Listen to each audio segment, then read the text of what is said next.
الصلاة والسلام على خاتم النبيين وعلى آله وصحبه أجمعين أما بعد فأعوذ بالله من الشيطان الرجيم بسم الله الرحمن الرحیم۔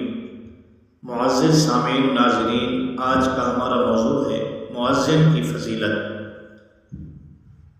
اذان دینا عظیم الشان عمل ہے، اس کا بڑا اجر و ثواب ہے۔ عند اللہ مؤذن کا بہت اونچا مقام و مرتبہ ہے۔ وہ لوگ بڑے خوش نصیب ہیں جو لوگوں کو منادی کر کے صبح و شام نماز اور کامیابی و کمرانی کی طرف بلاتے ہیں۔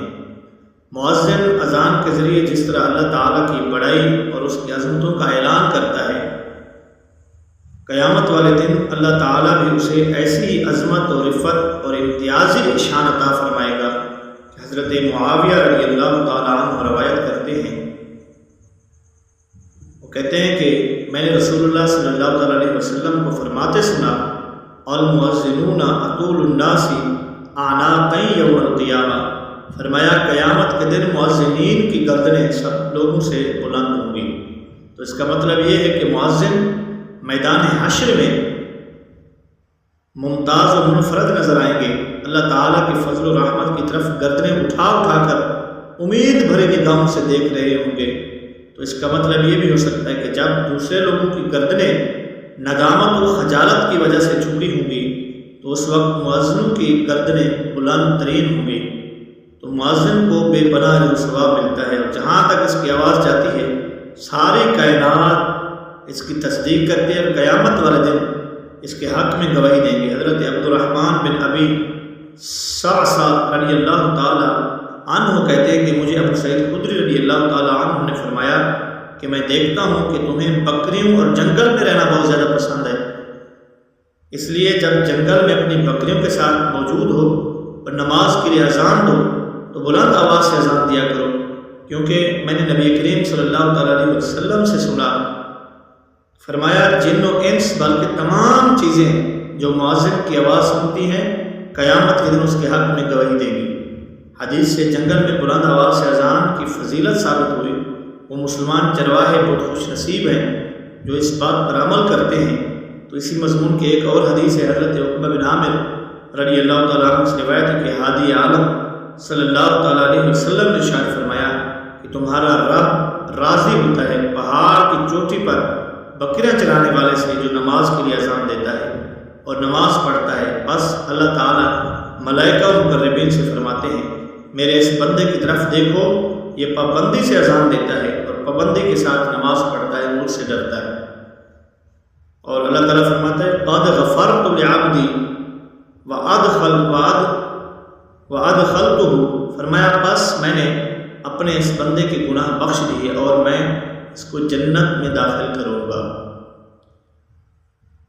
ان احادیث میں ہمارے لیے ترغیب ہے کہ ہم خود اذان دے کر یہ فضیلت حاصل کریں اور اذان دینے والوں کا احترام و اکرام بھی بجا لائیں، کیونکہ عند اللہ ان کا بڑا مقام و مرتبہ ہے۔ مؤذن کی عظمت و فضیلت کا اندازہ صحابہ کرام علیہ رضوان کے کچھ اقوال سے لگائیں۔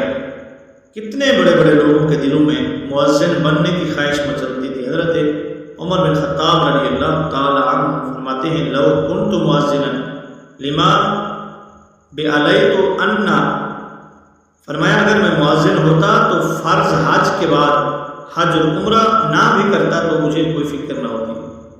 حضرت علی المرتضیٰ کرم اللہ تعالی وجہہ الکریم فرماتے ہیں مجھے افسوس ہے کہ میں نے رسول اللہ صلی اللہ تعالی علیہ وسلم سے حسن و حسین رضی اللہ تعالیٰ عنہ کو مؤذن بنانے کی درخواست نہیں کی۔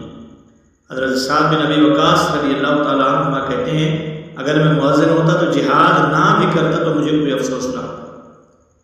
اب آپ یہ جن لوگوں کا ذکر ہوا ہے بہت بڑے لوگ تھے۔ حضرت عمر بن خطاب رضی اللہ تعالیٰ عنہ وہ ہیں انبیاء و رسول، اور حضرت سیدنا صدیق اکبر رضی اللہ تعالیٰ عنہ کے بعد سب سے افضل ہیں۔ حضرت سعد بن ابی وقاص رضی اللہ تعالیٰ عنہما وہ ہیں جنہوں نبی کریم صلی اللہ تعالیٰ علیہ وسلم نے جنتی ہونے کی بشارت سنائی۔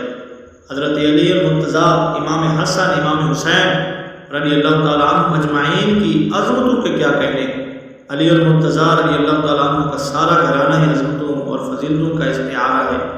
اس گھرانے پر این خانہ ہما آفتابس کی کہاوت صادق ہے، اللہ اللہ نبی کا گھرانہ، یہ گھرانہ ولا و برا ہے۔ اس میں حسنین اور فاطمہ ہے، اس گھرانے میں مشکل کشا ہے۔ اتنے عظیم لوگ کف افسوس ملتے رہے ہیں کہ ہم مؤذن کیوں نہ بن سکے۔ عظیم خلیفہ رسول امیر المؤمنین کہہ رہا ہے کہ کاش میں مؤذن ہوتا۔ اس سے مؤذن کے منصب کی عظمت و فضیلت کا اندازہ لگایا جا سکتا ہے، لیکن ہم دیکھتے ہیں کہ آج کل مساجد میں مؤذن کو معمولی ملازم سمجھا جاتا ہے۔ یہ بہت بڑی غلطی ہے، اس سے اس کی شان میں تو کمی نہیں آتی، ہاں ہماری آخرت ضرور خراب ہوتی ہے۔ کچھ لوگ کہتے ہیں کہ ہمیں اذان دیتے ہوئے شرم آتی ہے، یہ شیطانی وسوسہ اور شیطانی وسوسہ ہے۔ دراصل مادیت پر پرستانہ شیطانی ماحول نے ہمارے مزاج خراب کر دیے ہیں۔ جو کام باعث ننگ و عار تھے وہ آج وجہ افتخار بنے ہوئے ہیں، اور جو کام قابل فخر تھے ان سے ہم متنفر ہو چکے ہیں۔ رہ گئی رسم اذان، روح بلالی نہ رہی، فلسفہ رہ گیا، تلقین غزالی نہ رہی۔ احباب، ایک بڑی اہم بات کی طرف توجہ دلانا چاہتا ہوں کہ وہ بات یہ ہے کہ لوگ جب اذان اور مؤذن کے فضائل پڑھتے ہیں ان میں شوق پیدا ہوتا ہے اور وہ اذان پڑھنا شروع کر دیتے ہیں، لیکن غلط پڑھتے ہیں۔ انہیں چاہیے کہ پہلے اذان کا تلفظ ٹھیک کریں پھر پڑھیں۔